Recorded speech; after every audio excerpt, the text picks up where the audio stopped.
പിന്നെ ഏറ്റവും കൂടുതൽ ചർച്ച ചെയ്തുകൊണ്ടിരിക്കുന്ന, സോഷ്യൽ മീഡിയ ചർച്ച ചെയ്തുകൊണ്ടിരിക്കുന്ന ഒരു സബ്ജക്റ്റ്, കോണ്ടന്റ് ക്രിയേറ്റർ ഇൻസ്റ്റാഗ്രാമിലൊക്കെ വീഡിയോ ചെയ്യുന്ന, ഇപ്പം പുതിയൊരു സിനിമയും പുള്ളിയുടെ ഇറങ്ങിയിട്ടുണ്ടായിരുന്നു, മഹാരാജ ഹോസ്റ്റൽ എന്ന് പറഞ്ഞിട്ടുള്ള അഖിൽ NRDയുടെ വൈഫ് ഒളിച്ചോടിപ്പോയി എന്നുള്ളതാണ്. കേട്ടപ്പം വിശ്വസിക്കാൻ പറ്റിയില്ല, പക്ഷെ സംഭവം ശരിയാണ്.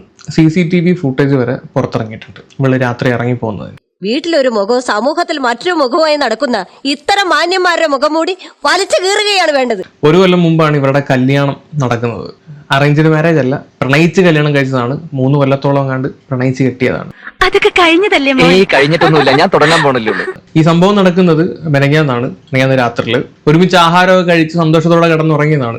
രാത്രി ആയപ്പോഴത്തേക്ക് ഇവള് ബാഗും കെട്ടും കിടക്കി എടുത്ത് വേറൊരുത്തന്റെ കൂടെ വിളിച്ചോടി പോയി. ഞാൻ അറിഞ്ഞത് പോലീസുകാർ പലതവണയും ഇവരെടുത്ത് ചോദിച്ചു, അഖില് എന്തെങ്കിലും പ്രശ്നങ്ങൾ ഉണ്ടോ? ഇവിടെ അമ്മയും അച്ഛനും ആ സമയത്ത് അവിടെ പോലീസ് സ്റ്റേഷനിലുണ്ട്. അവരും ചോദിച്ചു, അഖിലിന് എന്തെങ്കിലും പ്രശ്നങ്ങൾ ഉണ്ടോ, എന്താ നിന്റെ പ്രശ്നം? ഇവൾക്ക് ഒരു രീതിയിലും മറുപടി പറയുന്നില്ല. പോലീസ് പിന്നെയും ചോദിച്ചു, ഇപ്പം ഇറങ്ങിപ്പോയേക്കുന്നവന്റെ കൂടെ പോയി കഴിഞ്ഞാൽ നിന്റെ ജീവിതം കോഞ്ഞാട്ടായി പോകത്തതേ ഉള്ളൂ, അഖിലിന്റെ കൂടെ തിരിച്ചു പോകാൻ. ഇവള് കേട്ടില്ല. ഇവിടെ മറുപടി, എനിക്ക് അഖിലിനെ വേണ്ട, എനിക്ക് ഇവന്റെ കൂടെ പോയാൽ മതി എന്നുള്ളതായിരുന്നു. ഒരുത്തന്റെ ജീവിതം കൊണ്ട് അവനൊക്കെ കളിച്ചത്. ഇതിന്റെയൊക്കെ പേര് ഒന്ന് ആലോചിക്കണം. 3 കൊല്ലം പ്രേമിച്ചവരാണ്, സ്നേഹിച്ച് കല്യാണം കഴിച്ചവരാണ്. അറേഞ്ച്ഡ് മാരേജ് ആണ്. ആ ഒരു മാരേജിൽ തൃപ്തരല്ലായിരുന്നെങ്കിൽ പിന്നെയും കുഴപ്പമില്ല.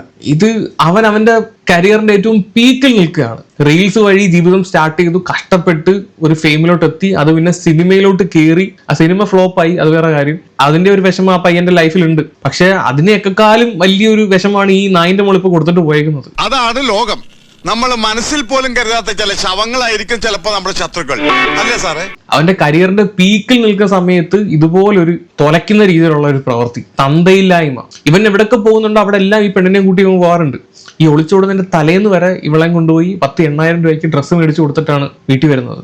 അങ്ങനെ സന്തോഷത്തോടെ കളിച്ച് ഇരിച്ച് ആഹാരം കഴിച്ച് കിടന്ന അവളാണ് ഈ പരിപാടി കാണിച്ചത്. സത്യം പറഞ്ഞ കാല് മടക്കി കരണത്തിട്ട് ഒരു തൊഴി വെച്ചു കൊടുക്കാൻ തോന്നി. പിന്നെ ഇവള് പ്രേമിച്ച് ഇറങ്ങിപ്പോയ ബസ് കണ്ടക്ടർ, അവനെ പറ്റി രണ്ട് വാക്ക് പറയണം. അവന്റെ ഇരട്ടപ്പേര് തന്നെ പൂവാലൻ എന്നാ. 10-39 വയസ്സുണ്ടെന്നാണ് അറിഞ്ഞത്. ഇതാണ് അവന്റെ ഫോട്ടോ. ഇവന്റെ കൂടെയാണ് ഇവള് ഒളിച്ചോടി പോയത്. വെറും 3 മാസത്തെ പരിചയം. 3 മാസത്തെ പരിചയം. ഇത് ചോദിക്കാൻ എവിടെ പോയി ന്യായം പറയുന്ന ഈ നാവ്?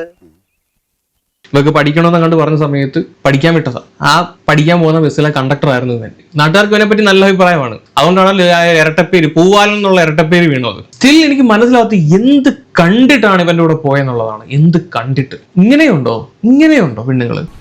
കഴുത്ത് കണ്ടിച്ചു പോയെന്ന് പറഞ്ഞാലും ശരി, ചോദിച്ചി നിന്റെ കൂടെ ഞാൻ നിൽക്കത്തില്ല.